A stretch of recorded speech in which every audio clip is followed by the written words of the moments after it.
These tools are really good at generating content for us on demand. And one of the things that they can generate on demand is essentially mini assessments that we can help ourselves learn with. Either you can use it to guide your own learning and sort of do assessment of some topic, or you can use it to generate sort of on-demand assessments for students.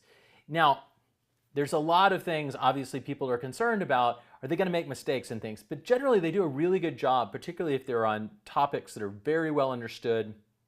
And it's even better if it's connected to something like ChatGPT Code Interpreter. Now, anytime you're working like this, you have to understand that it could make mistakes. And that can be part of the value of this, is that you have to know the material and practice it well enough to start identifying the mistakes. Now, this isn't perfect in all settings. Some cases you want to go through and have it generate the assessment, and then you as the teacher evaluate, look at it all, which it can do very rapidly, and you can eyeball it and look at it very quickly and make sure it's correct. Now, you can also, in many cases, go and do sort of self-based assessments for areas that it's really strong and good, and there's different techniques to help make sure it's grounded in reality.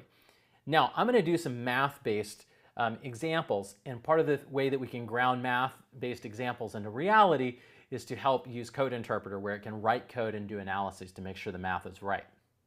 So I'm going to create an on-demand quiz for myself on geometry. You'll give me a word problem, and I will have to use geometry to answer it. Give me the first problem. So this phrasing can be really important. If you wanted to give you questions one by one, you'll kind of explain what you want and then say, give me the first problem, or ask me the first question at the end of it. So it starts off with, a farmer has a circular field with a diameter of 100 meters. He wants to build a rectangular, and I just stopped there because that's not what I want. It's not interesting to me. And if there's anything that you can get out of these tools, it's personalization, things that are interesting to you. So I'm going to switch this over, and I'm going to immediately intercept it and say, no, what I want is to connect it to something I care about. So I could have been a little nicer, but I just said, hey, that was boring. I need something that interests me.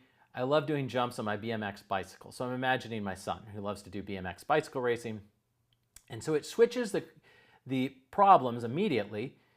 Problem 2, BMX ramp geometry. You're designing a new BMX ramp for a jump competition. The ramp is in the shape of a right triangle where riders start from the top of the hypotenuse and ride down to make their jumps. The vertical height of the ramp is 5 meters and the base is 12 meters long. To ensure safety, the angle at which the riders make the jump must not exceed 30 degrees.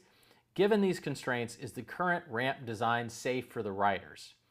And I say yes, and it says, great, you seem very confident, and it verifies, it runs through the math behind it, and it uses this, and very importantly, Code Interpreter basically, or advanced data analysis, goes through and runs an analysis of it and calculates an angle for the jump.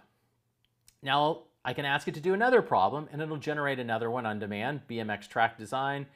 I go and give it an answer that is incorrect, and then it begins breaking down the problem step by step, explaining to it, and basically explaining to me why I got it wrong and why the real answer is 1,047.21 meters, which it's worked out all of it here. So it's a really fast way to simply go in and begin exploring a concept, having it ask you questions and test you on things.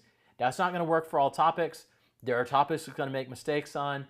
It's much better, too, if you tell the learner in advance it might make mistakes, and you got to engage and study the material and make sure that you understand it.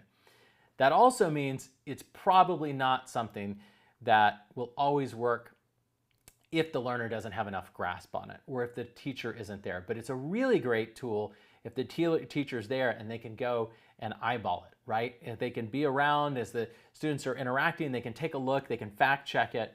But for lots of basic concepts, basic subjects, it's really, really good and can be really accurate if the things are designed correctly, if the prompts and the wording of all this is done correctly.